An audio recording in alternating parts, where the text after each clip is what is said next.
ہی دن کا یا ایسے ہی رات جسے کہہ لیں اس کی ابتدا ہوتی ہے. آپ کی ابتدا اور آپ کا انجام نیک ہے. ایک طرف اقرار توحید ہے، دوسری طرف انکار شرک ہے. اگر انکار شرک کا درس چاہتے تھے ہے، آپ نے دوسری بھی پڑھی ہیں جو سورہ بقرہ کے اندر ہے، 135 نمبر کی آیت یا ایسے 136 نمبر کی. 3 ہی رکعات آپ نے پڑھی ہے وتر. ٹھیک ہے، 1 رکعت اگر پڑھنا ہے تو قول موجود ہے، پڑھ سکتا ہے. رسول اللہ کا بھی تھا جو ان کے بیچ تھا، لیکن وہ ذاتی مطلب مفاد کے لیے آیا تھا. دیکھیے، نیکوں کے ساتھ رہنا،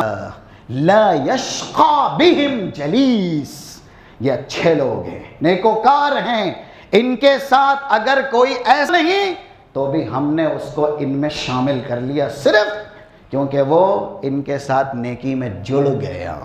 یہ سب نہایت ہی تشریف والا، تعظیم والا ہوتا ہے. اسی لیے سب سے بہترین مسجد روئے زمین مشتق کلمہ ہیں، اسی لفظ سے محرم بنا ہوا ہے. اسی لیے 1163 ونستغفره ونعوذ بالله من شرور أنفسنا وسيئات أعمالنا. من يهده الله فلا مضل له ومن يضلل فلا هادي له. وأشهد أن لا إله إلا الله وحده لا شريك له. وأشهد أن محمدًا عبده ورسوله. يا أيها الذين آمنوا اتقوا الله حق تقاته ولا تموتن إلا وأنتم مسلمون. يا أيها الناس اتقوا ربكم الذي خلقكم من نفس واحدة وخلق منها زوجها وبث منهما رجالا كثيرا ونساء. واتقوا الله الذي تساءلون به والأرحام إن الله كان عليكم رقيبا. يا أيها الذين آمنوا اتقوا الله وقولوا قولا سديدا يصلح لكم أعمالكم ويغفر لكم ذنوبكم ومن يطع الله ورسوله فقد فاز فوزا عظيما. أما بعد فإن خير الحديث كتاب الله وخير الهدي هدي محمد صلى الله عليه وسلم وشر الأمور محدثاتها وكل محدثة بدعة وكل بدعة ضلالة وكل ضلالة في النار. قال الله سبحانه وتعالى في كلامه المجيد: أعوذ بالله من الشيطان الرجيم. ذلك ومن يعظم حرمات الله فهو خير له عند ربه وأحلت لكم الأنعام إلا ما يتلى عليكم فاجتنبوا الرجس من الأوثان واجتنبوا قول الزور.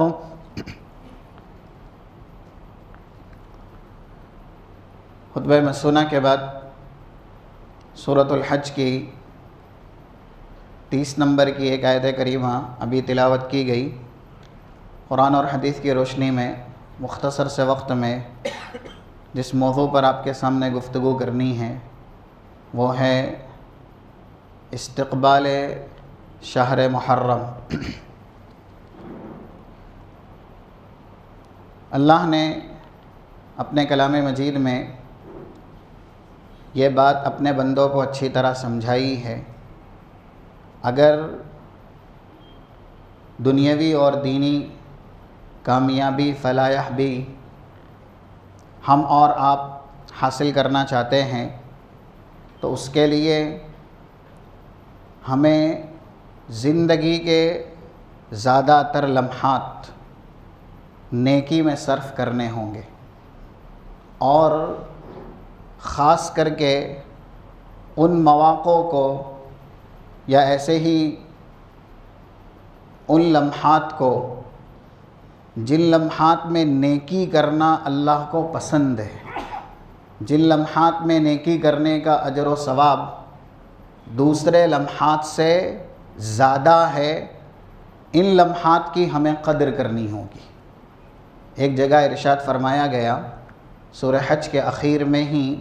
77 نمبر کی آیت کا ایک ٹکڑا ہے، اللہ ارشاد فرماتا ہے وَافْعَلُوا الْخَيْرَ لَعَلَّكُمْ تُفْلِحُونَ۔ اے لوگو، اگر نجات کی چادر جسم پر زیب تن کرنا چاہتے ہو اور اپنے آپ کو نجات یافتہ زمرے میں شامل کرنا چاہتے ہو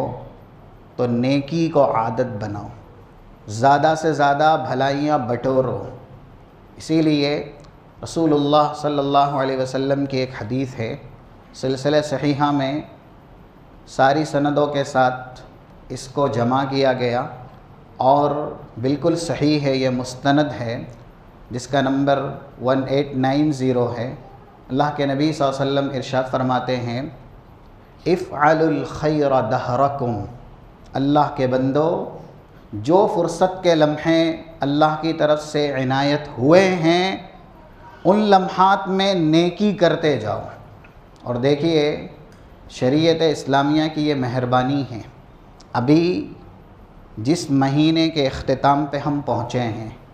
اس کی ابتدا جن دنوں سے ہوئی تھی، یعنی ذی الحج کا پہلا عشرہ، اس کی فضیلت ہم نے سن لی کہ یہ 10 دن نیکی کرنے کے اعتبار سے کتنے زیادہ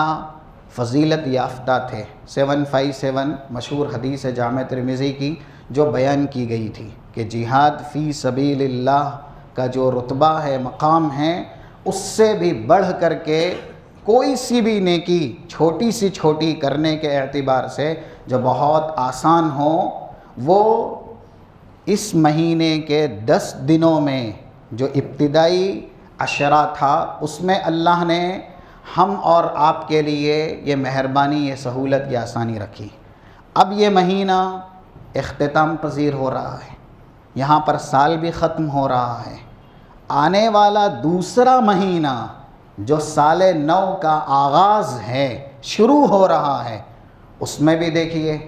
ہم اور آپ کی سہولت اور آسانی کے لیے یہ بتلایا گیا کہ اللہ کے نزدیک مہینوں کی تعداد، جیسا کہ 3197 یہ حدیث ہے صحیح بخاری کی، رسول اللہ صلی اللہ علیہ وسلم نے ارشاد فرمایا اللہ نے مہینوں کی عدد 12 بنائی ہے۔ سورہ توبہ کی آیت نمبر 36 اس پر دلالت بھی کرتی ہے، ان عدت الشہور عند اللہ 12 شہرا فی کتاب اللہ یوم خلق السماوات والارض منہا 4 حرم۔ لیکن 12 میں سے 4 مہینے اللہ کے نزدیک بہت قابل عظمت ہیں، اور ان 4 میں سے صحیح بخاری میں وہ 4 بتائے گئے جس کا ریفرنس ابھی دیا گیا 3197 نمبر کی حدیث، 3 ایک ساتھ ہیں، ذی القعدہ، ذی الحج، محرم، پے در پے 3 متوالیات، اور چوتھا رجب کا ہے۔ یعنی یہ 3 مہینے حرمت والے پے در پے تسلسل کے ساتھ ہونے میں ہم اور آپ کے لیے یہ نصیحت ہے کہ ہم ان لمحات کو اگر پا لیں تو کامیابی حاصل کرنے کے لیے بہت غنیمت سمجھیں۔ اسی لیے رسول اللہ صلی اللہ علیہ وسلم نے کیا کہا، ابھی حدیث پڑھی گئی سلسلہ صحیحہ کے حوالے سے 1890 نمبر کی،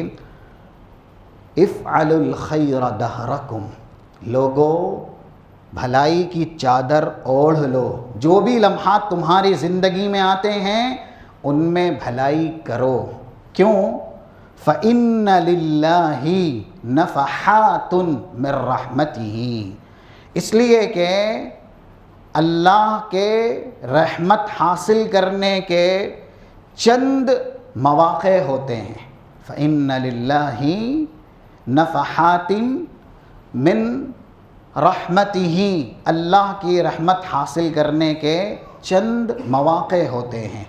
اور ان مواقع میں اگر انسان اس کو غنیمت سمجھے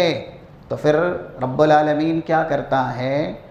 اپنے فضل سے، اپنی رحمت سے جسے چاہتا ہے ان لمحات میں مالا مال کر دیتا ہے۔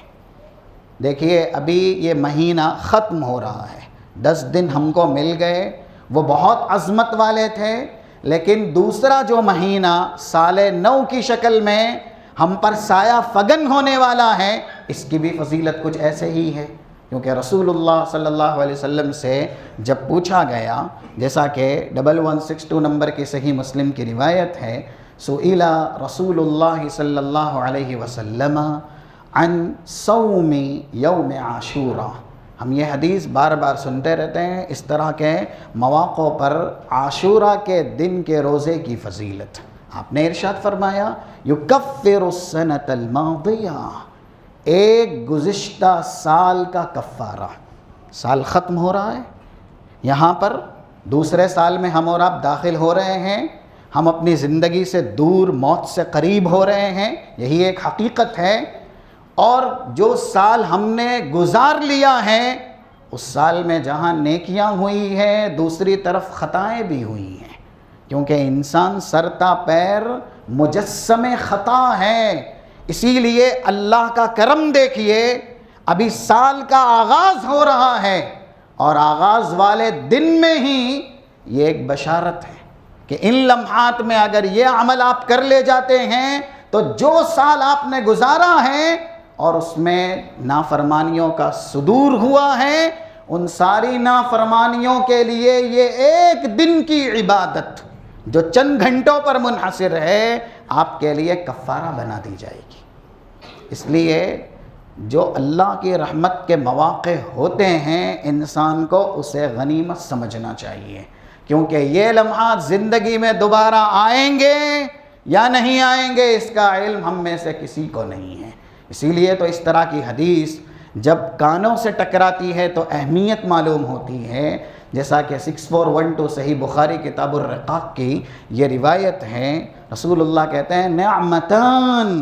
مغبون فیہما کثیر من الناس، دو ایسی نعمتیں ہیں جس کی ناقدری زیادہ تر لوگ کرتے ہیں، اور جب قدر معلوم ہوتی ہے تو چاہتے ہوئے بھی وہ قدر نہیں کر سکتے،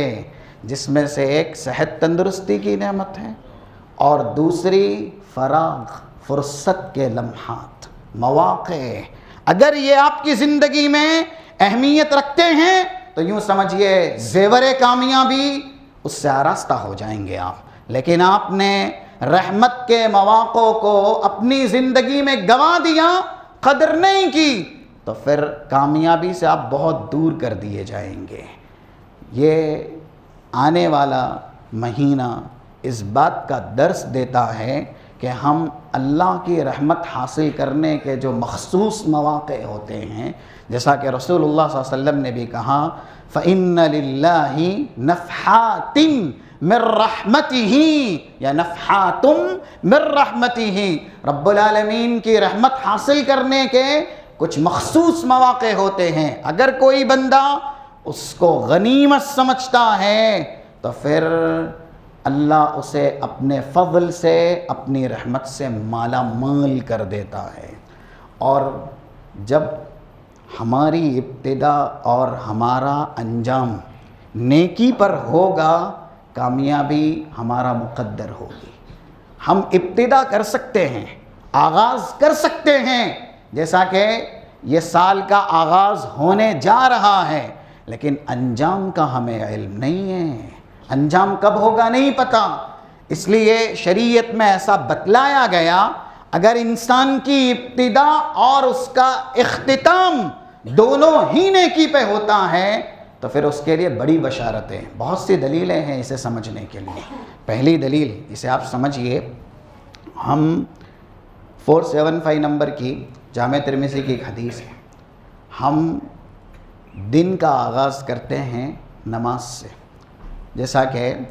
اس حدیث میں جس کا ریفرنس ابھی دیا گیا، اللہ خود کہتا ہے یا ابن آدم ارکع لی 4 رکعات فی اول النہار، اے ابن آدم دن کے آغاز میں میرے لیے 4 رکعت کا نذرانہ پیش کر دے، ہوگا کیا پھر؟ اکفی کا آخرہ یا اکفی کا آخرہ، میں آخری جو دن کا وقت ہے وہاں تک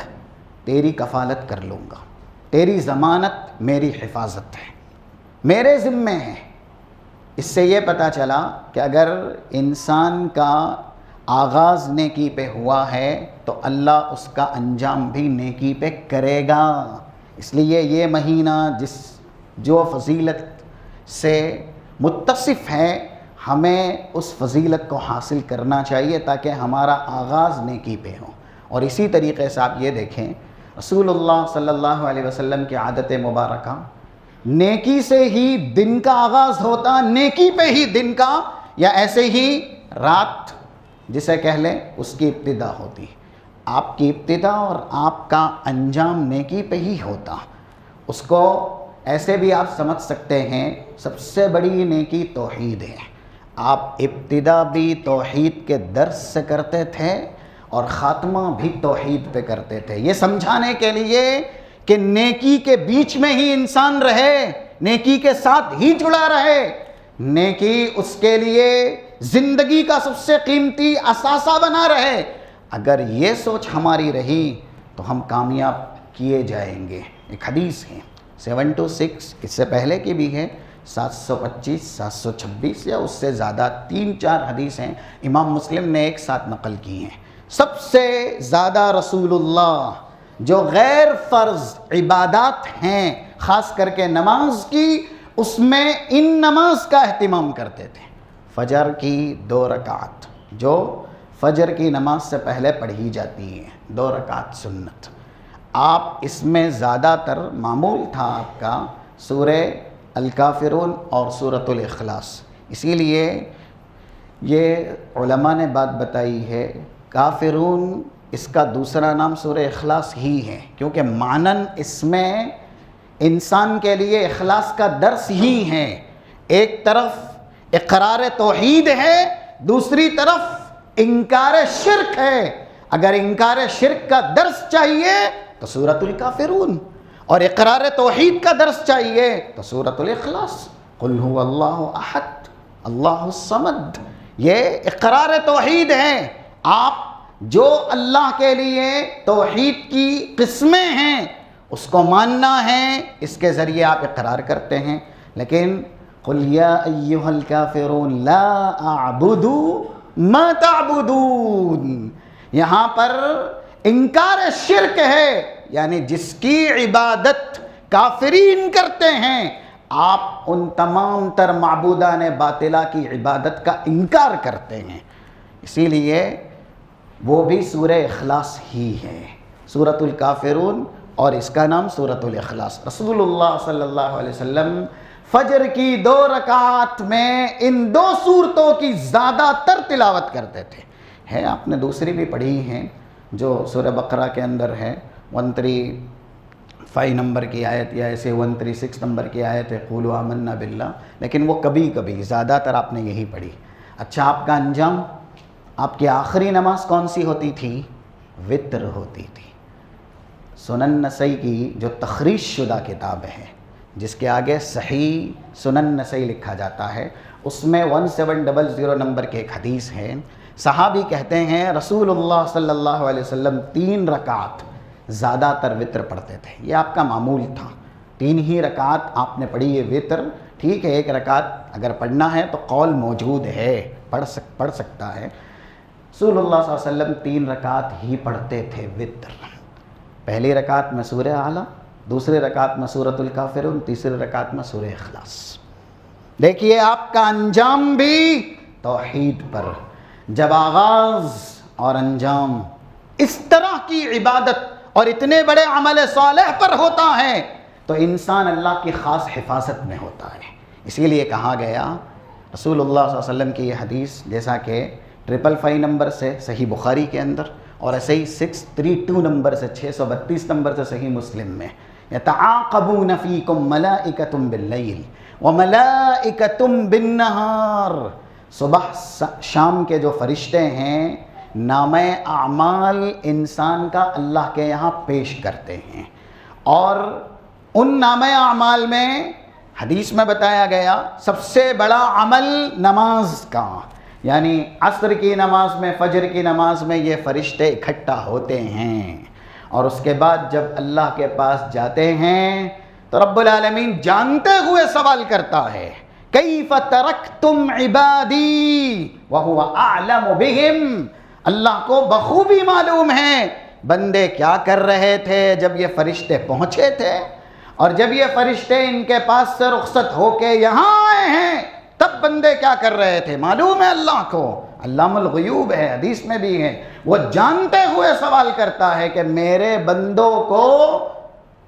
کیا کرتے ہوئے پایا؟ جواب دیتے ہیں اتیناہم وہم یصلون، جب ان کے پاس گئے تھے تب بھی نماز پڑھ رہے تھے، اتیناہم وہم یصلون ترکناہم وہم یصلون، جب ان کو چھوڑ کے آئے ہیں تب بھی نماز پڑھ رہے تھے۔ پھر رب العالمین کی طرف سے کیا بشارت ہوتی ہے؟ ایسے بندوں کو میں نے پروان مغفرت دے دیا، کیونکہ نیکی کے ساتھ جڑے ہوئے تھے، عمل صالح کے ساتھ چپکے ہوئے تھے، ان کی زندگی کا مشغلہ نیکی بٹورنا تھا۔ یہ حدیثیں بتلاتی ہیں اگر ہم نیکی کے ساتھ جڑے رہیں گے، نیکیاں کرتے رہیں گے، فلاح یاب ہوں گے، کامیاب ہوں گے۔ دیکھیے اللہ کے ذکر کی محفل جہاں سجتی ہے اور انسان لگاتار نیکی کے موسم میں رہتا ہے تو پھر اس کو کیسی کیسی بشارت ملتی ہیں۔ ایک حدیث صحیح بخاری کے اندر ہے جس کا نمبر 6408 ہے، جہاں فرشتے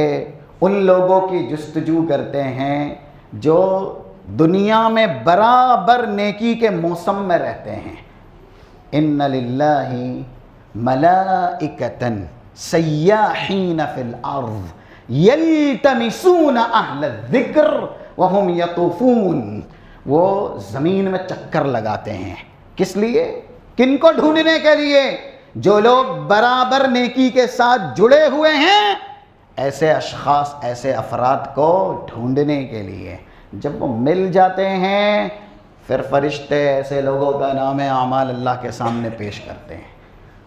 اللہ ان سے پوچھتا ہے یہ کیا کر رہے تھے، جبکہ اللہ بخوبی جانتا ہے۔ جواب دیا جاتا ہے یہ نیکی میں منہمک تھے، مصروف تھے۔ پھر اخیر میں اللہ کی طرف سے کیا بشارت؟ انی قد غفرت لہم، فرشتوں کو اللہ کہتا ہے فاشہدو، گواہ رہنا، اگر یہ نیکی میں ہی تھے، نیکی کے موسم میں ہی تھے تو پھر میں نے ان کو پروان مغفرت عنایت کر دیا۔ اب ایک فرشتہ کہتا ہے ایک ایسا بھی تھا جو ان کے بیچ تھا لیکن وہ ذاتی مطلب مفاد کے لیے آیا تھا۔ دیکھیے نیکوں کے ساتھ رہنا یا نیکی کے ماحول میں رہنا یہ کتنا فضیلت یافتہ عمل ہے۔ ایک انسان موسم نیکی میں اپنے ذاتی مقصد کے لیے حاضر ہوتا ہے، وہ آیا نہیں اللہ کا ذکر کرنے کے لیے، اس کی کوئی ضرورت اسے کھینچ کے لائی ہے، ایسوں کو بھی اللہ معاف کر دیتا ہے فرشتے کے کہنے پر کہ یہ انسان اللہ تیری عبادت، تیرا ذکر کرنے نہیں آیا تھا ایک لمبے عرصے کے لیے، یہ آیا تھا اپنی ذاتی حاجت کے لیے، ذاتی مطلب مفاد کے لیے۔ تو اللہ جواب دیتا ہے ہم الجلساء لا یشقی بہم جلیس،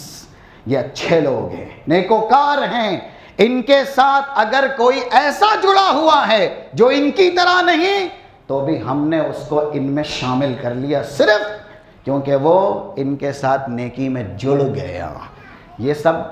دلائل کیا سمجھاتے ہیں؟ یہ یہی بتلاتے ہیں کہ ہم اور آپ اپنا آغاز اور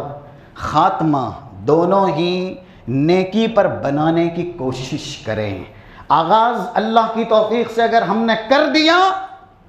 تو اللہ ہمارا انجام بھی نیکی پر ہی کرے گا۔ اور دیکھیے قرآن کریم کی جو آیت کریمہ خطبہ مسنونہ کے بعد پڑھی گئی، اللہ نے کہا ذَلِكَ وَمَن يُعَظِّمْ حُرُمَاتِ اللَّهِ فَهُوَ خَيْرٌ لَهُ عِنْدَ رَبِّهِ، جو لوگ اللہ کی حرمتوں کی عزت قدردانی کرتے ہیں، یعنی یہ مہینہ جو آئے گا سال نو محرم کا، اسے اللہ نے اولاً اپنا مہینہ کہا، اس کے نام میں ہی قابل عظمت قابل عزت معنی داخل ہے، کیونکہ عربی زبان میں محرم اسے کہتے ہیں جو معظم ہوتا ہے، جو مکرم ہوتا ہے، جو نہایت ہی تشریف والا تعظیم والا ہوتا ہے۔ اسی لیے سب سے بہترین مسجد روئے زمین کی ہر ناحیے سے، اس مسجد کو بھی اسی لفظ سے تعبیر کیا گیا۔ سورہ الاسراء کی پہلی آیت، سبحان الذی اسری بعبدہ لیلا من المسجد الحرام، یہ حرام ہا رام میم محرم کا مشتق کلمہ ہے، اسی لفظ سے محرم بنا ہوا ہے۔ اسی لیے 1163 یہ حدیث صحیح مسلم کی ہے، جب صحابی نے یہ پوچھا رسول اللہ صلی اللہ علیہ وسلم سے، افضل الصیام بعد رمضان شہر اللہ المحرم، رمضان کے بعد کون سا روزہ سب سے بہترین ہے؟ تو رسول اللہ نے ایک دن نہیں بتایا، آپ نے کہا اللہ کا مہینہ جس کا نام محرم ہے۔ اس پر شارحین حدیث نے یہ بھی لکھا کہ جہاں 10 کی فضیلت ہے یوم عاشورہ اس روزے کی، اور جو سنت رسول اللہ صلی اللہ علیہ وسلم کی خواہش کی تکمیل، کیونکہ آپ کی خواہش کرنا یہ بھی ایک سنت ہے۔ 1134 نمبر کی حدیث صحیح مسلم کی، جب صحابہ نے کہا کہ یہ وہ دن ہے تو عظمہ الیہود، جس دن یہود بھی روزہ رکھ کر کے اس دن کو قابل عظمت سمجھتے ہیں، تو رسول اللہ صلی اللہ علیہ وسلم نے کہا اذا کان العام المقبل انشاء اللہ فسن اليوم التاسع یا فسن التاسع، اگر آئندہ ہم کو موقع ملا تو ہم 9 اور 10 2 دن ملا کر کے روزہ رکھیں گے۔ جس صحابی نے یہ حدیث بیان کی، عبداللہ ابن عباس نے اور دوسرے صحابہ نے، انہوں نے کہا رسول اللہ صلی اللہ علیہ وسلم کی یہ خواہش پوری نہیں ہو سکی، یعنی آئندہ محرم کا مہینہ رسول اللہ کو مل ہی نہیں سکا۔ یہ جو 2 دن روزے کی فضیلت ہے، صرف یہ 2 دن ہی روزے نہ رکھے جائیں، بلکہ شارحین حدیث نے کہا پورا محرم کا مہینہ روزہ رکھنے کے اعتبار سے رمضان کے مہینے کے بعد سارے مہینوں کے ایام میں سب سے بہتر ہے، کیونکہ رسول اللہ سے یہ پوچھا گیا افضل الصیام بعد رمضان، یہ بھی نہیں کہا گیا افضل الصوم، ایک روزے کی فضیلت جو رمضان کا ہے، بلکہ رمضان کے روزوں کے بعد، کیونکہ رمضان میں ایک روزہ نہیں ہے، رمضان میں ایک مہینے کے روزے ہیں، تو رمضان کے روزوں کے بعد سب سے بہترین روزے کون سے ہیں؟ رسول اللہ صلی اللہ علیہ وسلم نے کہا شہر اللہ المحرم، محرم کا وہ مہینہ جسے اللہ نے اپنا مہینہ قرار دیا۔ تو پورے مہینے اگر انسان کو رمضان کے بعد روزے کا اجر سب سے زیادہ حاصل کرنا ہے تو یہ صحیح قول ہے محرم کے دنوں میں وہ روزہ رکھے، خاص کر کے جو رکھنے ہیں جن کی فضیلت مخصوص ہے جو ابھی بتائی گئی وہ تو آپ رکھیے، نہیں جو نفلی روزے ہوتے ہیں ایک دن چھوڑ کے ایک دن، یا پھر انسان کی استطاعت جتنا وہ رکھ سکتا ہے، چاہے منڈے رکھے تھرسڈے رکھے یا ایسے ہی ایام بیز کے رکھے، ان دنوں میں روزہ رکھنا رمضان کے روزے کے بعد سب سے بہترین یا سب سے زیادہ اجر ہے، اس لیے ہم آنے والے مہینے کی قدر کریں۔ اور دیکھیے ابھی ہم نے سنا کہ یہودی اس دن کی یا یوں کہہ لیجئے اس مہینے کی حرمت کا خیال کرتے تھے، لیکن ناعلمی کی وجہ سے اور ایسے ہی کتاب اور سنت سے دوری کی وجہ سے، اسی لیے کسی نے کہا ہے نا وضع میں تم ہو نصارہ تمدن میں ہنود، یہ مسلمان ہیں جنہیں دیکھ کے شرمائے یہود۔ اتنا عظیم مہینہ، اللہ کا اتنا کرم کہ ابھی سال ختم ہوا، پھر سے ایک ایسا مہینہ آیا جس مہینے کی فضیلت ہے، ان فضیلتوں کو اہل اسلام حاصل تو نہیں کرتے، ٹھیک ہے نہیں حاصل کیا جا رہا ان فضیلتوں کو، اپنا اختیار ہے، لیکن اس کے برعکس اس مہینے میں جو خرافات ہیں، جو بدعات ہیں، جو منکرات ہیں، جو کتاب اور سنت کی نافرمانیاں ہیں، وہ ناگفتہ بے ہے۔ شریعت نے جن جرائم کو سب سے زیادہ خطرناک قرار دیا، ایسے جرموں کا اس طرح کے پاکیزہ مہینے اور ایام میں وہ انسان ارتکاب کرتا ہے جس کا دعویٰ ہے کہ میں اللہ کو اپنا معبود برحق سمجھتا ہوں اور محمد الرسول اللہ کو اپنا پیروکار مقتدی رہبر مانتا ہوں، وہ اس کا ارتکاب کرتا ہے۔ سر دست یہ مہینہ جیسے ہی شروع ہوتا ہے، اس مہینے میں نوحہ ماتم ہوتا ہے۔ دیکھیے نوحہ اور ماتم اسلام کے اندر اس کی کوئی گنجائش نہیں ہے، اور یہاں تک کہا گیا 934 نمبر کی صحیح مسلم کتاب الجنائز کی روایت ہے، 4 وبائیں جو کرنے کے اعتبار سے بڑے جرائم ہیں امت کے اندر باقی رہیں گی، جس میں سے ایک وبا النیاحۃ علی المیت، میت پر نوحہ اور ماتم کرنا۔ لیکن جس نے نوحہ اور ماتم کیا شریعت اسلامیہ کا اس سے کوئی تعلق ہے؟ 999 نمبر کی ایک حدیث جو کہ جامع ترمذی کے اندر، اور اسی طریقے سے 103 یہ صحیح مسلم کا نمبر، اور ایسے ہی 1294 صحیح بخاری کا نمبر، رسول اللہ کا ارشاد گرامی، لیس منا من لطم الخدود وشق الجیوب ودعا بدعوى الجاہلیہ، ہمارا یا ہماری شریعت کا ایسوں سے کوئی واسطہ نہیں ہے جو چہروں پہ تماچے مارتا ہے یا ایسے ہی سینوں کو چاک کرتا ہے اور زمانے جاہلیت کے طریقے پر نوحہ اور ماتم کرتا ہے۔ یہ رسول اللہ صلی اللہ علیہ وسلم نے صاف کر دیا۔ اور جہاں صحیح مسلم کی روایت کا بھی ریفرنس دیا گیا 934 کتاب الجنائز کی، اس میں یہ بھی ہے جو خاتون، کیونکہ زیادہ تر نوحہ اور ماتم یہ وبا خواتین میں ہوا کرتی تھی زمانے جاہلیت میں، اسی لیے یہاں پر خاتون کا لفظ استعمال ہے۔ اس کا یہ مطلب نہیں ہے کہ مرد نے اگر یہ جرم کیا تو اس کے لیے یہ سزا نہیں ہے۔ النائحہ ماتت وَلَمْ تَتُبْ قَبْلَ مَوْتِهَا، اگر نوحہ ماتم کرنے والی خاتون بغیر توبہ کے مر گئی تو قام یوم القیامہ، سب کے سامنے میدان محشر میں اللہ اسے کھڑا کرے گا اور جہنم کا تارکول سرتا پیر اس کو پہنایا جائے گا اور اس پر آگ لگائی جائے گی۔ آپ اندازہ کیجئے یہ روڈ بنتے ہیں نا،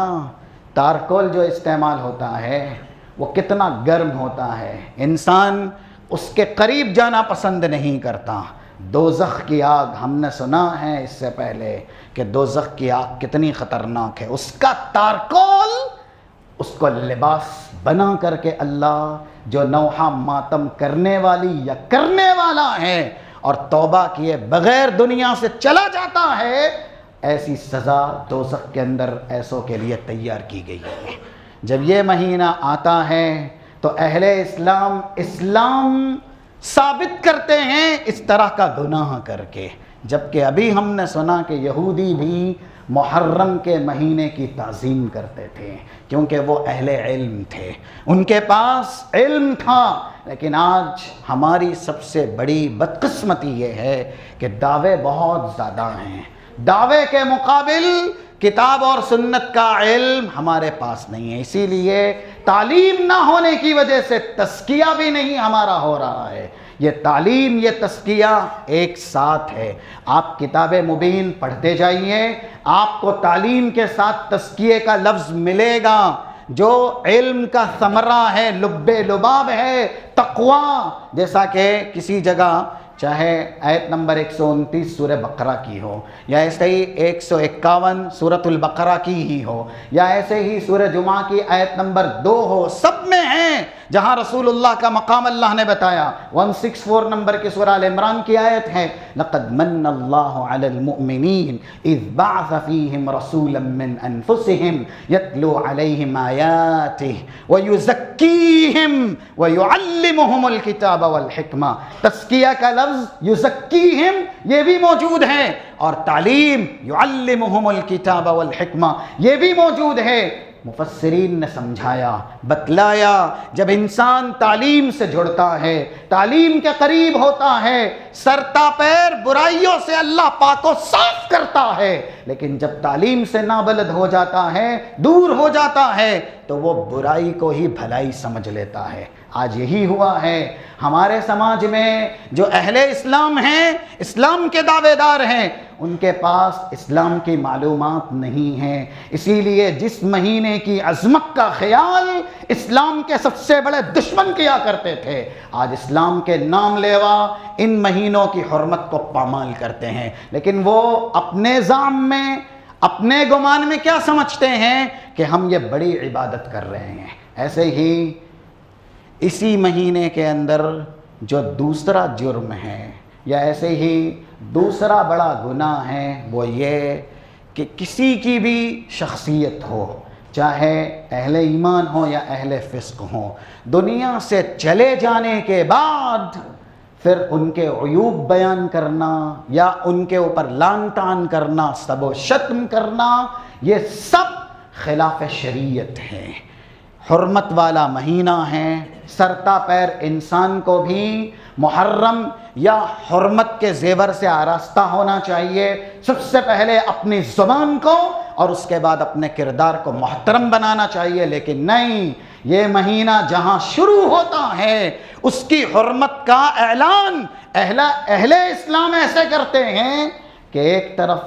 یزید کی شان میں کفر کے قصیدے پڑھے جاتے ہیں اور کہا جاتا ہے کہ یہ ابلیس نما ہیں، یہ ابو جہل نما ہیں، یہ ابو لہب نما ہیں، دوزخ کے اس گڈھے یا ایسے ہی اس طبقے میں یہ جلایا جا رہا ہے۔ نامعلوم کسی کو کیفر کردار تک پہنچا کر کے، لا علمی میں بغیر صحیح معلومات کے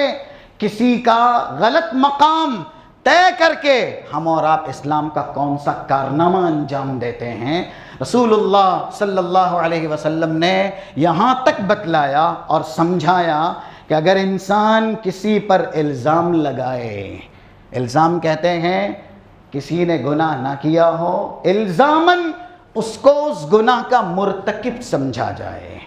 جیسا کہ 6047 صحیح بخاری کی حدیث ہے۔ اس حدیث کو غور سے سنیے گا۔ اہل اسلام کو ان مہینوں میں کیا کرنا چاہیے اور کس طریقے سے نیکی سے جڑے رہنا چاہیے وہ ہم نے شروع میں سنا، لیکن آج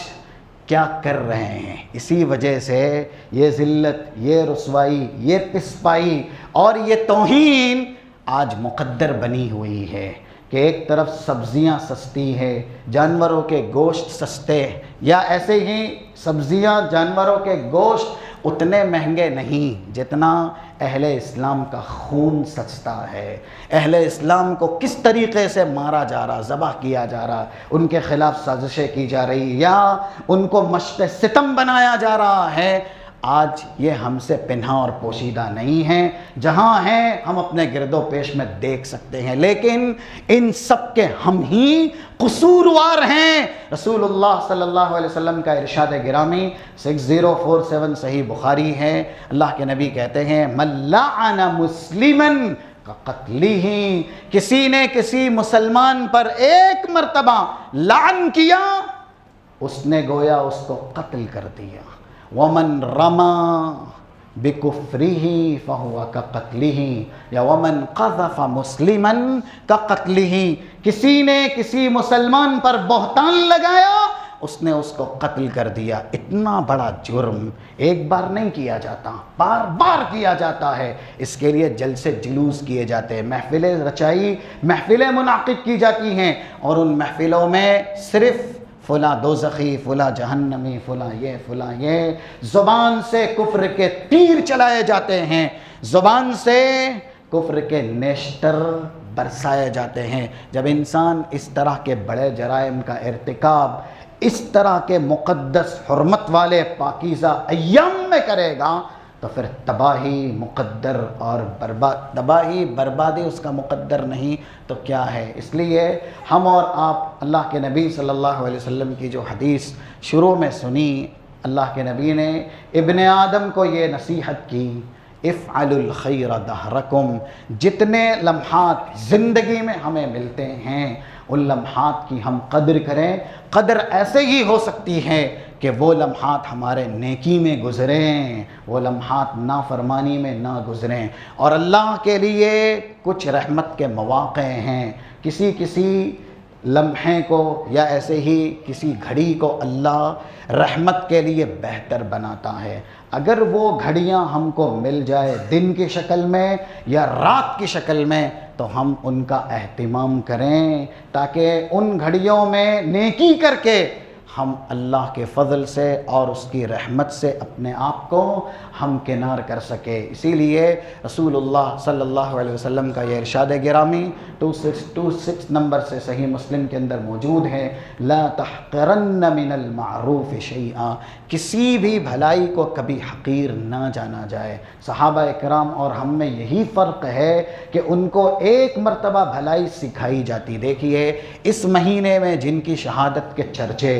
زیادہ ہوتے ہیں وہ ہستی رسول اللہ صلی اللہ علیہ وسلم کے خاندان سے، گھرانے سے، یہاں تک کہ خون سے تعلق رکھنے والی ہستی ہے حضرت حسین، جو کہ شہید کیے گئے، لیکن وہ ایک شہید نہیں، اس سے پہلے بھی اسلام کے بڑے بڑے شہداء جن کا اسلام کے اندر ایک نمایاں مقام ہے، مثلا حضرت عمر فاروق ہیں، وہ بھی اسی مہینے میں شہید ہوئے۔ حضرت حسین، ان کے والد محترم حضرت علی، ان کی سیرت مبارکہ اگر ہم اور آپ پڑھیں تو ہم کو یہ درس ضرور ملے گا کہ انہوں نے اپنی پوری زندگی رسول اللہ صلی اللہ علیہ وسلم کے بتلائے ہوئے طریقے پر گزار دی۔ بس یہ آخری بات 2727 نمبر سے صحیح مسلم کے اندر موجود ہے، جب رسول اللہ نے حضرت علی اور فاطمہ ان دونوں کو